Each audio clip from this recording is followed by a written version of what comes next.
Welcome to the Top Advisor Marketing Podcast brought to you by ProudMouth. I'm your host, Matt Halloran. Being your own loud is not new to marketing, but the mindset, strategies, and resources to help you get there are evolving faster than this industry is keeping up. It is time to find a new perspective on what works why and how to move your business forward. Listen as I interview guests to help you learn from them how to be your own loud. Let's get to the show. Hello and welcome to another Top Advisor Marketing Podcast. You know, we love bringing people to you who are not only going to provide you with unbelievable service and provide you with something that you might not be able to get anywhere else, something truly unique, but we also love it when we can bring on great marketers. Today, we've got a double whammy here. We've got Dr. Travis Parry. Now, Travis is an amazing coach, and we're going to spend some time talking about that. But not only is he's an amazing coach, but he markets like nobody else. And I want you to all understand this before I even welcome him to the show. Not only does he have a book, which just came out, we'll make sure that we have that in the show notes because it's awesome, but he also video blogs. He has an unbelievable social media presence. He podcasts, and then on top of that, he does video too. So he is firing on all cylinders that we've talked about here at ProudMouth for a really long time. And of course, that begs the question, which is how in God's name does he have time to do it all? And he's also a time management whiz. So we're going to talk a little bit about that too. So Travis, welcome to the show, my friend. Thank you for having me. I've never been introduced as a marketing anything. So this is I appreciate that. We have been very impressed. In fact, Kirk and I spent a little bit of time today going over all of your stuff. And Kirk just was like, dude, and he does this. Oh my God, and he does this. Well, first off, we need to find your story, because I think where you have come from to where you are now with the book, Achieving Balance, with your life balance, with your rather demanding family life, because you have 6 kids now? Six and one on the way, by the way. Hey, dude. Why not, right? Well, you got 6. 7's a perfect number, right? But on top of that, you know, you are a very, very busy person. You speak all over the country. So how did you make a transition? Because you were an advisor at one point, and how did you become who you are now? Really good question. So I was with Northwestern Mutual when I got started. I fell into the industry, into State Farm. My friend was like, hey, I've got a sales job. You want to do this while you're going to school? I'm like, insurance, what's that? But I wanted to be a financial advisor. So I started there. And when I got into Northwestern, they have such a great training program. They really did. And, you know, most of these big BDs, they have to, because most advisors don't stick. And I wanted to be one of them that stuck. My persistence and my stubbornness brought me through it, but I wasn't making a ton of money. In fact, I looked back on my 4 years of college, actually 3 years in the internship, and realized I made about the same as somebody flipping burgers because of the time that you put into it, you know, is the return on investment. But as I was going full time on that, I was married, we had 2 kids at that time. My wife and I, you know, trying to juggle the schedules. It was pretty hectic because they want you to work nights, weekends, pretty much 24/7. Like, it just got to that point where I'm like, I thought you guys sold me on the flexibility and the financial freedom. That was a good fit, but now I'm starting to feel pretty, you know, pulled in every direction. As I was feeling that, man, I hit 25 and I was like, wow, my health was not what it used to be when I was 20. It was starting to catch up to me. There was some strain in my wife and I's relationship, quite honestly. And in addition to that, I was just like, wow, there's got to be something that I'm missing. What am I doing wrong? I started to get some help, and I started to get some training, realized, I need to manage my time better. And maybe it's this big BD. Maybe it's their fault. So I'm going to start my own business. Holy cow. Starting my own, going off on my own to do that, you know, it's one thing to be independent. But then I realized how much of like the support I missed. So it was kind of a two-edged sword. Northwestern has you, like other, you know, big BDs. They've got you kind of in their system, but you're also in their system. So I had to create all these new systems. And quite honestly, man, I got caught up in everybody else starting a business, logo design, where I have my office, all of the things, all the shiny objects. So I decided to do some training at that point and get coached on how to manage my time better. And that's kind of where it all came to a head. In addition to that, kind of what got me really thinking about it deeper was my father, who was 49, all of a sudden passed away of a heart attack on a mountain bike ride. And it left me in paralysis. I was just shocked, stunned. Here I was, 26 years old, speaking at my father's funeral. Like, what am I doing? Like, it was just a total nightmare. Our family went through a lot of things, which I won't, have to mention all details here, but that was the catalyst that really just pushed me over the edge. Like, Travis, you need to figure this out. My dad was an awesome guy. I loved him, had a great relationship. He was phenomenal. So I have a lot to look up to. But then I had a lot of fear and trepidation of, I need to live past 50. My wife wants me to, my kids need me to. And so that really pushed me to figure out what I needed to do. And through that journey, you have created, for lack of a better explanation, an actual system, right? And you said something right at the beginning, which you felt like you were pulled in every direction. I know that advisors feel that way all the time, Travis. I mean, they feel, again, they have to be the event planner, and then they have to be HR, and they have to be payroll, and they have to be compliance. They have to be all of those things. How do you help advisors achieve that balance? How do you help them figure out where they should be focusing, and then what do they do with the other things that they shouldn't focus? Now, I know this is a huge question, but why don't we start at the beginning, then we can get a little bit more granular as we want. Yeah, just kind of revisit that. Like, what is balance? For me, that 1980s version of balance is not what balance is today. It's not that I'm going to directly proportion all 10 areas of my life perfectly so that I'm balanced. Like, that is not a thing anymore. Technology has destroyed those boundaries that we could say, I'm going to close the door at the office and go home, because you didn't have a laptop in 1980s. You didn't even have a cell phone. My dad had like a briefcase. I'm like, Dad, what is that? Like, they call this a cellular telephone, son. I'm like, what? Like, you can make calls from your car if you need to. Like, we've got it in our pocket. We have supercomputers in our pocket, and it's just destroyed boundaries. So I think what people need, advisors especially, need to know is, what are my priorities?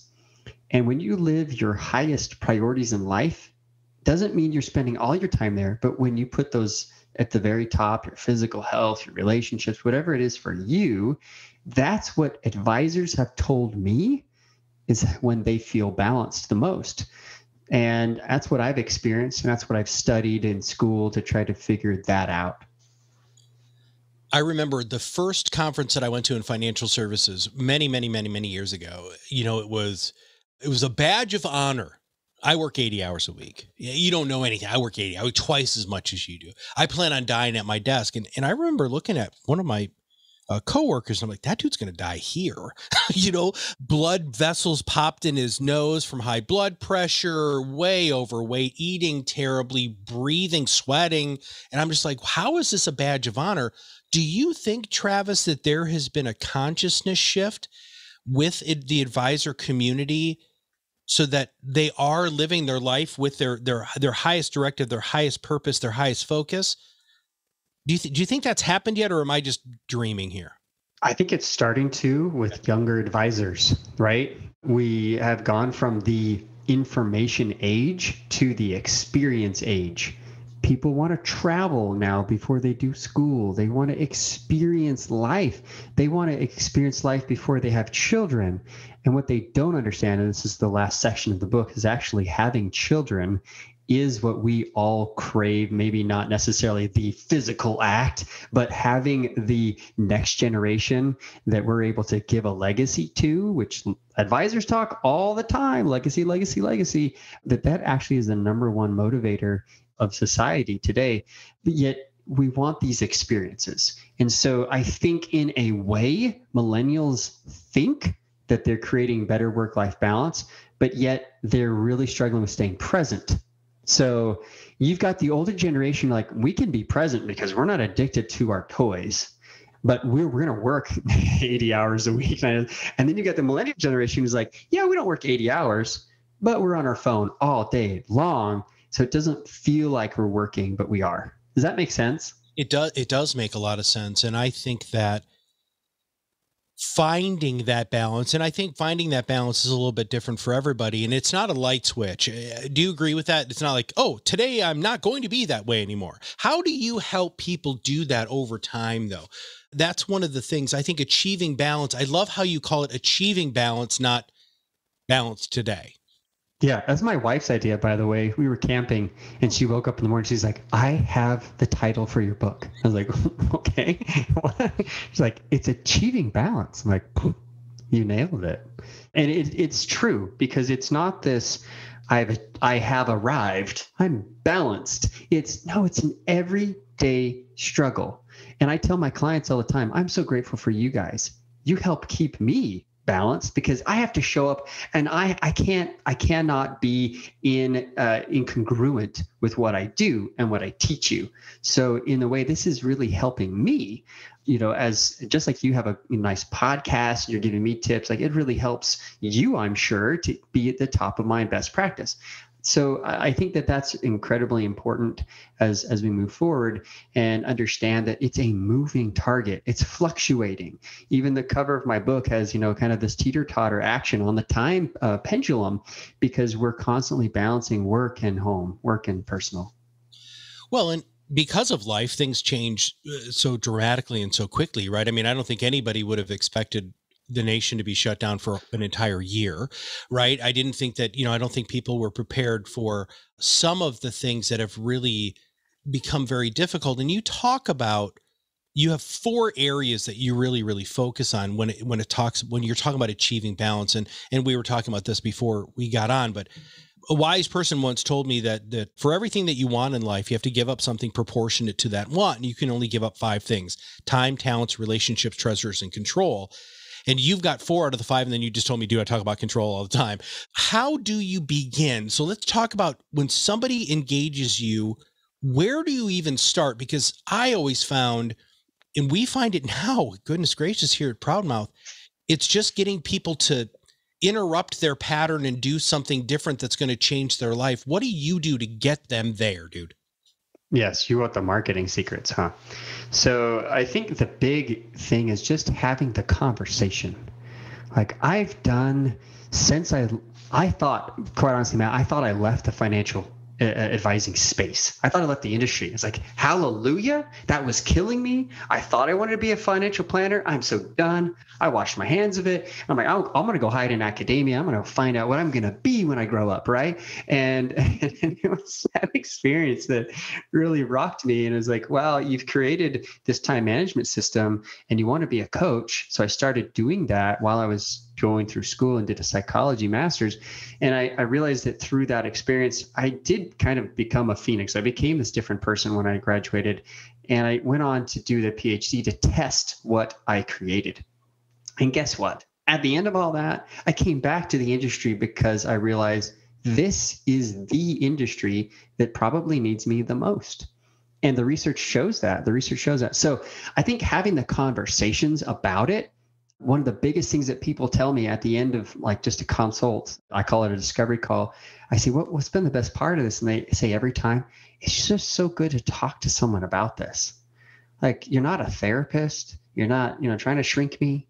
You're not my spouse telling me what I should or shouldn't do. You're not my assistant telling me, you're a bad business owner. You're just somebody else. And I'm like, yeah, it's good to talk about it because it's a real issue that we sweep under the rug. And like you mentioned, wear as a badge of courage and honor at conferences, but it's not helping. It's killing us. It's causing stress. It's worrying us. It's in our psychology and it's stuck in our subconscious. And quite honestly, it's not helping us to be the best advisor out there. Right. The best advisor, the best human, the best employer, the best, all of those things. When you're out of balance, it's just like my kids we bought our kids a car, which was good and bad.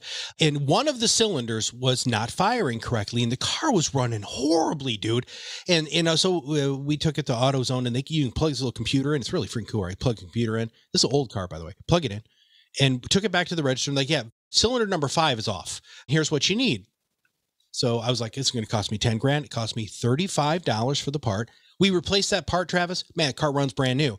So I like that analogy because if one of your cylinders in life is out, right? So here's the thing. I come to you So I'm an advisor. I come to you and I'm sitting there, we go through discovery and you say, I think you should work on these areas. Do you do that? Or do you say, which of these 5 areas do you want to work on? And then walk me through one of the 4 major areas and how you attack that. Yeah. So I think after we have my initial consultation with people, usually what it comes down to, that's a psychological deep dive. And so they know where they're stuck psychologically. And a lot of times that's built in fear, which is chapter 14 of the book. We talk about fear. Nobody wants to talk about it because financial advisors, we're these tough guys, type A personalities, and we've got it all. We're the brass, and because we need to be, right? That's kind of the industry expectation, is to kind of be the lead on that. So we don't talk about that. Yet subconscious level, it's important to address those fears for what they are subconsciously. The next thing that I typically do with people is the behavioral deep dive. Okay, here's what you're thinking. Now, what are you doing? And so then I help break down with them what they're actually doing every single day, or at least on an average. And I help them find their sweet spot. Right before this, you said something to me. You said 2 fingers, Travis, in front of the mic. That's the sweet spot where you should be, right? And it's totally true. Sweet spot is where the mic sounds the best. Because if I talk way out here, like it's not, you can tell the difference. Well, just like financial advisors, they have a sweet spot in their daily routines. And when they're hitting it, dude, they feel on fire. Like, today was awesome.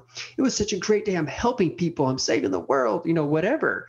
But when they're stuck in those things they don't like doing, or that are not, or they're taking away from the things that they should, they're not in their sweet spot, they feel it. And they're frustrated. You know what happens? They work more.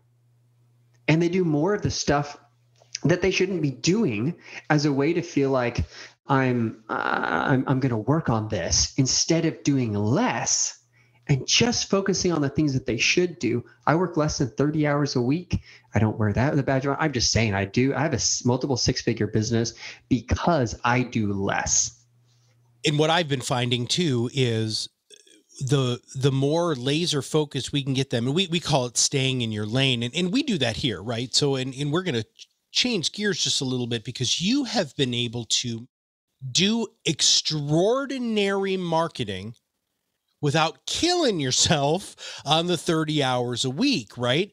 And so I want advisors. So we had a 2-pronged reason why we wanted Travis on the podcast. Number one is because we really hope that you hire him. I'm just going to say that flat out. All of you need it, because most of you are terribly out of balance. I love you all, and you know that, but most of you are terribly out of balance. And it's really nice to know that there are people out there that can help you focus and figure out what that sweet spot is, where you need to be in order to perform your best, because you are an expert and it is your duty to do the best you can for your clients. But the second part of this is how do you execute that? Because some of you are thinking, well, God, Matt, come on, Travis, I got too much stuff to do. How do you help people rescind the control or delegate in order to make it so that they can stay in their sweet spot without having to do absolutely everything? Yeah. So once they really define what that sweet spot is, it's all about doing 3 things: automate, delegate, or delete. If there's something that I know I could do that, but I don't really want to, I automate it. For example, my calendar. Everything is on Calendly. I've got it all set up. And when it works, when the technology is working, it works great. There's times where I've got to fix it, or I got my assistant who can help me figure it out. But I automate basically all of those things that I know I'm pretty good at, but probably shouldn't be doing all the time. I delegate things either completely or mostly to my team members. I don't want to do my bookkeeping. I care about my taxes. I don't want to do them. So, I delegate the majority of that, like 90%. And I'll even pay, $100 a month to have somebody take care of my books. Why? Because this can take me several hours. That is not worth it to me. Like I'm worth $1,500 an hour. So why don't I pay somebody else to do that, right? It just depends on how you look at it. And then the last is, why am I doing this at all? should I even be doing this if it's not in my sweet spot, or even a couple of things down? Then you probably ought to just get rid of it, delete it. Sometimes those activities really are just there because you do them to avoid other activities, avoidance behaviors. And that is really important to understand. You either delegate, automate, or delete those activities, and have really good people that you can give that stuff to when you delegate, or the software that is effective. I want to dive into your marketing just a little bit, Sure. because this is a marketing podcast.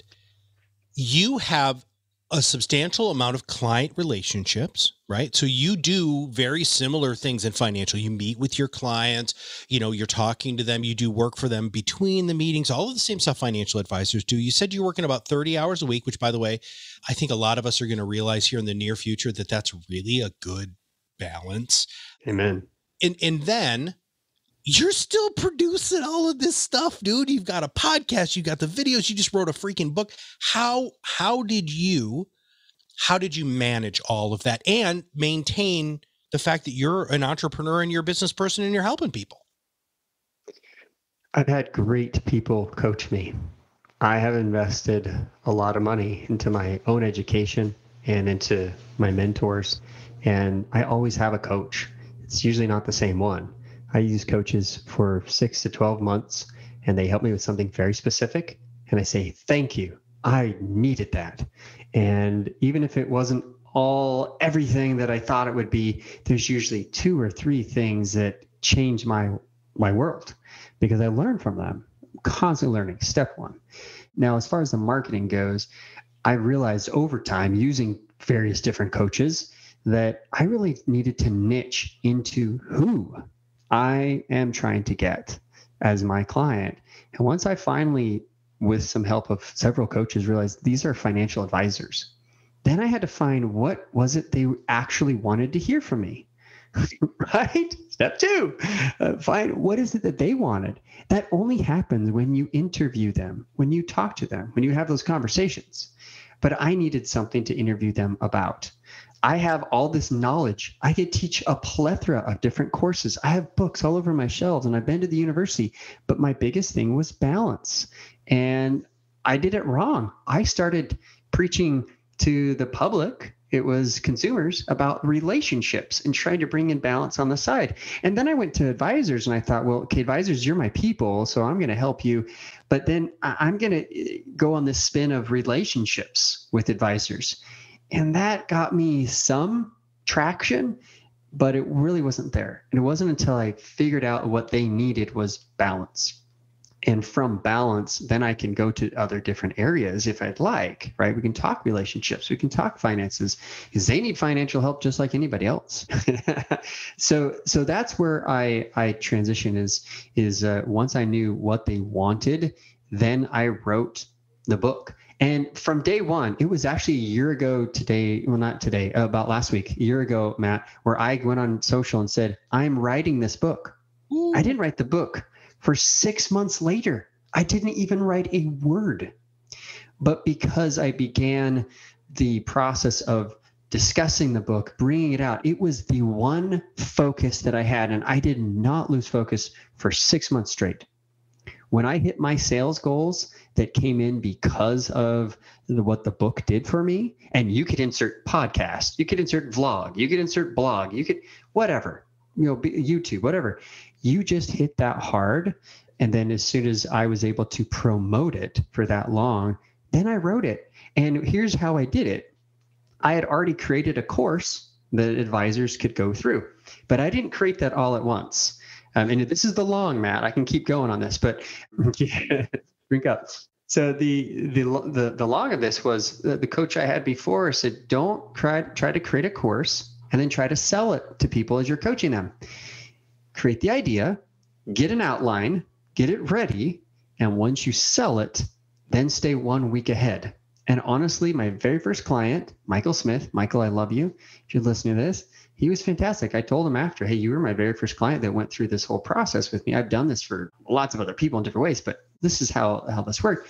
I stayed 1 step ahead, but I had all the content. It was all in my head. You were paying me to complete the course. He loved it. He thought it was great. He's in my book. And after I had the course, I already had the content for the book. I have another course I created. I did the exact same way, and that'll be my next book. And what I did is once I get to that 6 month mark, I hit my sales goals. I pressed transcribe on rev.com and I paid $700. It transcribed for me. I said, editor, here you go. I paid a few $1,000s for my editor to write most of the book. And then she said, okay, time to put in a story here, here, here, here, here. You get to write chapter 1 and chapter 14. Yeah. Sweet. Yeah. So delegated, I've lived what I preach and teach to people. I let go of the control. Who wouldn't want to write every single word of their book like it's your baby? No, you transcribe it, and then you spend most of your time finessing it. Yeah. And I learned that in writing my dissertation. You don't have to write every single word. You can get help. So I highly recommend it. Well, so I'm going to ProudMouth what you just said there, which is what we have found the most successful marketers do is they have a very specific piece of content, whether it's a course, a book, a vlog, a blog, or whatever, and then they use that to create lots of other pieces of content. And you are the perfect person for that. You have absolutely done that, right? It's interesting because you've kind of moved between some of the different medias that you can use. Like, I mean, taking a course and turning it into a book, that's freaking brilliant, right? And now you've got the book. Now you've got content for every podcast you're ever going to probably do because you got it in the freaking book, right? You also have a book. Plus, you can give the book to somebody to help you write social media copy. And now, this is a shameless plug, but I have to do this because we just recently got sponsored by Restream, and you're starting to use something to maximize the fact that you can do live streaming, shoot high quality video, and also pull it out as a podcast at the same time. And so now you're even more succinct with your time, dude. I mean, it's like a gift, brother, right? Like we call it that single point of entry, the single point of entry that can create all the other pieces of content. Now, do you have people internally who help create all of your social media stuff? How much time do you spend on that? And how did you find somebody that you felt comfortable delegating that to? For whatever reason, I want to bring up Derek Notman's name. Yeah, Derek and I, we got connected. I think that's how you and I are connected because of Derek. Yep. You know, it was interesting as I was bringing this content out to the world, I was using Facebook and LinkedIn. And Facebook has, you know, their business page, and LinkedIn. I had LinkedIn since 2009. I kind of dusted it off and was like, okay, let's see if this puppy will work. And I thought, no, let's do Facebook ads. And I tried Facebook ads, failed miserably. Too much money to try to figure it out. And so I thought, what can I do organically? LinkedIn. LinkedIn has advisors all over the place. That's where my market is. If your market is Facebook, if your market is Twitter, if it's Instagram, if that's where they are at, go there and go and do one really well. Derek Notman does this extremely well. And I picked his brain and he gave me some great ideas. I talked to some others. I got some coaching. I purchased a book all about LinkedIn. You know, I dug into it and I realized this is going to be my one thing. But so when I'm on LinkedIn, when LinkedIn Live became a thing, I got one of their streams, and it took me several attempts. But then exactly what you said, I'm going to figure out how can I use this other content for other places like YouTube and Facebook, and I'll keep the messaging going. But it's all happening through Zoom, through Restream, to LinkedIn Live, to LinkedIn, to my people. And as I did that, I've been able to start finding people who work in the same space like you, someone else that just got off the phone that just does DI for advisors. Like there's a lot of different people who are now I'm starting to connect with. And now all of our voices are banding together and we're able to scratch each other's back. And the marketing is now it's snowballing. I went from average 100 views on an educational topic to 1,500 views because of how I'm hitting it. And then with LinkedIn, I actually don't have a social media team. I'm it because I'll tell you, when I put on organic content and I am nursing that throughout the week, it does so much better than if I do Agorapulse. And so I can calendar some stuff here and there, and I'll have something once a day, but there's one main topic that I let it go on Monday and I nurse it the entire week. And then the next week I do the exact same thing. So one main post a week. And that has been great because I get organic people, content, views, likes, and shares. And I just connect with those people and say, hey, thanks for supporting. I'd love to connect with you. That's it. Very easy. And then if they want to connect with me and they're interested, they usually say something, and then I create a conversation. It's very natural and it's easy. So we call it opt-in marketing, and that's exactly what you're doing. I'm just putting it into our terminology. And as I had said to you at the beginning, one of the things that we say, and this is why I believe you're so successful, is you have to find your ideal client or prospect in what media, social media they prefer. You have to be there, and then you have to communicate with them with organic content. And that's you're firing on all of those cylinders. And marketing, that is perfection when it comes to marketing, right? Now, does it work? Absolutely. Do you need to monitor? Absolutely. But let's break down. So you're a time management dude, right? So it's all about balance. How many hours a week are you actively marketing your coaching company? I mean, maybe 5 hours a week. Okay. And most of the other time, I mean, me personally, that I'm putting into it, because I will, and here's the other way I restream this, Matt. On my coaching calls with my clients, I will give a tip at the very beginning of my coaching meeting with all of my clients. Mm-hmm. And I'll mute all of their mics, turn everything off, and I'm giving the tip. When I'm done, it's recorded. Mm-hmm. And it also is connected, because it's on Zoom, it's connected to Otter.ai, which then transcribes the whole thing.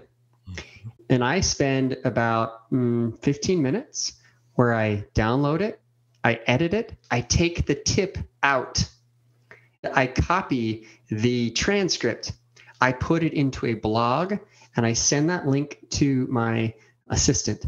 Mm-hmm. She finalizes it, sends it out in an email, and then I take it and I post it Monday mornings live as a video. Oh, and I also, I put it to Rev, and Rev does the captions underneath it. Okay. So I do 2 type of automations there, because it saves me time. It costs me, $5 a month for Otter, and like $3 a video to do the captions on Rev. So I have that ready to go, and that becomes my email newsletter for the week. It goes onto LinkedIn. And then I don't have to think, what am I going to do for a tip this week? No, I do it one time, and then I repurpose it throughout the week. And then what's great is then I use Agorapulse, which is, a social media content, messaging. And I will several months later, I'll say, hey, here's a Thursday throwback, right? And I use that same thing. And now I have them to my blog. And on the blog, at the very bottom of every blog is get the book. Like that's the focus. Like every time it's just getting them interacting. So it really has been a combination of so many of those factors, but restream your stuff, get it to your actual audience in the form that they like it. And then later that week, I will then take that live video, and I'll spend another 20 minutes putting it into a LinkedIn article. Yep. Reposting it again, repurposing it in a different form, and using that as something to then share again. So advisors who are listening to this, you can have really focused, robust, amazingly engaging marketing by just following the whole system that Travis just said. I mean, that is absolutely everything that we have found will, one, allow you to talk to your ideal clients, and they're going to listen because you're talking directly to them. Number 2, not kill yourself on time. Number 3, use your thought leadership over and over and over again. Life insurance guys always tell me, Matt, you can spend that same dollar 7 times before. And I'm like, I know exactly what you're talking about with the cash value, life insurance policy, and private banking or personal banking or whatever you want to call it. I get all that. Well, you do the same freaking thing with your content, right? Why don't you do that? And you're already talking to your clients. Travis just said that. These are what I already talked to my people about. Why aren't you doing that? And if you're concerned about compliance, I'll tell you right now, it's very easy to get by that, because anyway, there's some really good systems that you don't have to worry about that. Like you don't use their freaking name or whatever. But anyway, Travis, I want to, that to me, there was the golden nugget for our podcast. I love how you just broke all of that down. I'm going to send that to my team. We're going to quote you on that stuff, because that's why we exist, brother. I mean, we want to, it's the rock star approach, right? Well, our goal is for you to show up, you do your thing, drop the mic, we do everything else for you, which is almost every single solitary thing that you said that you do kind of independently. Now, you have delegated a lot of that new software, which is magnificent, but I think that's really cool. Now, to thank you so much for giving our audience great knowledge, not just on how to focus and how to take that first step to achieve balance in your life, but also to talk a little bit about how you manage marketing without killing yourself. And everybody, if you connect with him on LinkedIn, which you should, if you have not, you're going to see the quality of content is unbelievable. And he just told you how he did it without killing himself. But if people want to engage you, Travis, if somebody wants to hire you and they're like, dude, I love this guy, I feel it, there's a connection there, what should they do? 2 places. I'd go to achievingbalancebook.com, achievingbalancebook.com. And right now I still have it up as a free book. They can just pay the shipping anywhere in the United States, some places in Europe, we'll ship it to you. Just pay for the shipping. And that's a great first start. If you're like, who is this guy? I've never heard of him. I want to learn more about his stuff. Do that. The book is great. It had, amazing reviews on Amazon. It's a #1 bestseller internationally. It has my entire process. You just heard me tell you, I transcribed my course. Obviously, it does have some bonuses. It has some worksheets and things that go along with it. It's not the course. Like if you want the course, you can get that too. But really, if they want to get the first step. I'm a big believer, Matt, in if you want a long-term relationship, you don't, tell the person I want to marry you first date. You might think that, but you want to try it out. So try it out. Get the book. If you're like, no, I'm way past that, Travis, I love everything you just said. I want to engage right now. Go to Travis Parry with an A, travisparry.com/coaching, and set up a time for us to chat. It's a discovery call, and I will do exactly what I just talked to Matt about, the psychological deep dive. We'll find where it's hurting, what's going on psychologically. That's my coaching background. That's my psychology background. You will leave with clarity that you've never felt before just by talking this through. It's not sales. It's not, a long-term ending in, hey, we're going to now charge you whatever for a year. It is just the first step, and it's a $500 value. I'll do it free for your listeners, and thanks in return. So do those 2 things, travisparry.com/coaching, or go to achievingbalancebook.com and grab it before we have to start charging for the book. All right. We'll make sure that we have those in the show notes when this goes out. Travis, thank you so much, man. First off, as an amazing marketer, I want to thank you for doing such good work in our field. And then number 2, that good work allows you to help more people. And anybody who is going to come into financial services with a singular focus to help people have better balance in their life is entirely commendable. And I greatly appreciate all of your hard work. Thank you, Matt. And just so that everybody knows, this is a great time to talk about it. There will be a podcast that comes from this book, repurpose content, right? And I've got great guests that will be on that podcast because I want to continue sharing this message. So I thank you for the work that you do. Thanks, man. Well, if you're not subscribed to the podcast, make sure you click that subscribe now button below. That way, every time we come out with a new podcast, it'll show up directly on your listening device. And also, there's somebody that that needed to hear this. And the best way to do that is to go ahead and share this podcast. All you have to do is click share it with your other fellow advisors, other business people who you know are out of balance and really truly need to achieve balance in their life. So for Travis and all of us here at ProudMouth, we'll see you on the other side of the mic very soon. Thanks for listening to the Top Advisor Marketing Podcast, brought to you by ProudMouth. If you want to learn more about how you can be your own loud, visit our website, read our blog posts, attend our educational webinars, and sign up for our new Influence Accelerator Academy, where you too can learn how to truly be an influencer in your space. Have a wonderful day.